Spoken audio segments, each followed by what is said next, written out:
Hey there. You look like a guy who likes to have fun. Well, you'd be wrong. Maybe you should get your eyes checked. What's wrong with you? Hi, Mom. It's me, Gabroll. I'd like to think that I get along with almost anybody, and that's mostly true, but there is one kind of person that terrifies me more than any other.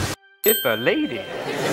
I'm so oblivious and clumsy in my regular life, my love life barely stood a chance. Not to mention I have no idea how to talk to women. That exchange in the intro, that actually happened, and I hate to say that's exactly what I said. What is wrong with you?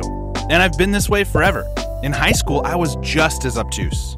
Gabroll, I like you. 2,000 years later. Boy, I wonder what she meant by that.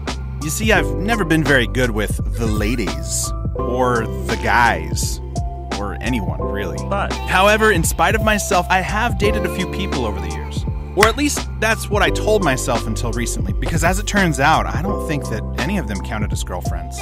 Growing up, my brother acted a lot. When I was 11, he played Tony in West Side Story, and I had to go to all of his rehearsals. The most beautiful sound I ever heard. Maria. Oh, wow. I hate this. The only good part about going were the other kids my age, and one of them was a girl named Duchess. She and I would play tag in the aisles, try to make each other laugh, and we even shared a pizza for dinner. Before long, I started to like her. Eventually, though, it was the rehearsal before opening night, when our lives would go back to normal. And I knew I had to say something to her.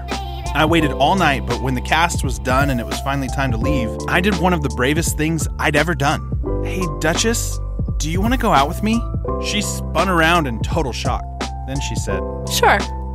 Good night, Gabroll. And after that night, I never saw her again. I didn't have her phone number. I didn't know where she went to school. Shoot, at the time, I didn't even know her last name. But I'm kidding. It was a small town, and I did run into her again. 2 years later. Good job. And I opened with this gem. So, Duchess, I guess you're still my girlfriend because we never really broke up. Yeah, no. strike one. Well, I learned from that experience, and my next girlfriend was a girl named Millie. We had a couple of classes together in junior high. She was learning sign language, and I kagebushi no jutsu'd my way into her DMs. Kagebushi no jutsu? I asked her if she'd go out with me, and she said yes. And this time, I made sure to see her again. The only problem was, I didn't talk to her. Turns out, I was a real dumbass. Now, I wish I could say that it was just because I was intimidated by her, but really, we just didn't have a lot in common. So I proceeded to ghost her for the next 7 days. As it turns out, this is not a good way to treat your significant other. After a week of the silent treatment, I realized I should at least try and talk to her, so during lunch break, I grabbed my tray and walked up to her table. That's right, we didn't even sit together. Hey, Millie, do you mind if I sit here? Actually, yeah, I do mind.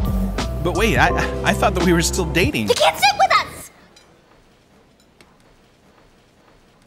us! Strike two, buddy.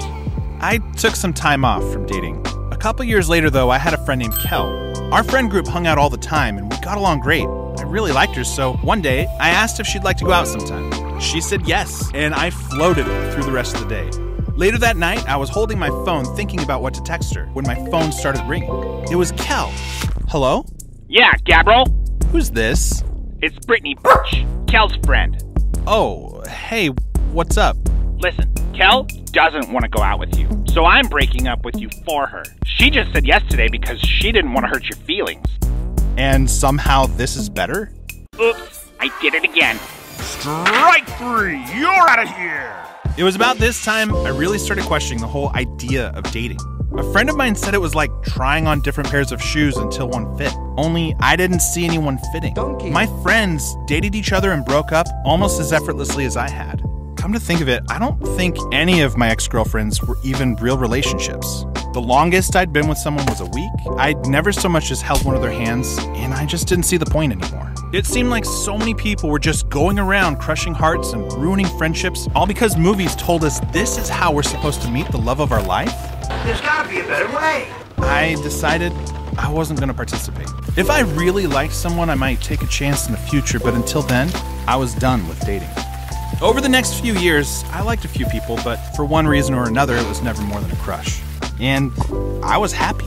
After high school, when I was 18, I worked at a call center selling skateboards. This is actually where Declan and I started our clothing company. What's up? Well, when I was there, I sat next to a girl named Mimo. We didn't talk much, which was fine by me because she was intimidatingly pretty. But she was also bright and kind and had a winsome smile. But thanks to all my false starts, I didn't even look at her as anything more than a friend. I did sometimes leave funny doodles on her desk, though. Oh well. Maybe someday. Good night, Mimo. See you tomorrow. Hey, miss, you want me to throw this away for you? No. I am gonna marry that man someday. Okay, weirdo. Thanks for watching, Mom. I hope you're staying safe out there. This was a shorter story, but I thought it was a funny break from all of the heavy news we've been getting. Plus, I thought it set things up nicely, so in the future, I can tell you about how I met my wife. And that's the real story. Make sure you like and subscribe and leave a comment. Hey, babe, you ready to watch our show? Oh, I gotta go. Love you, Mom. Yeah, I'm coming. It wasn't me.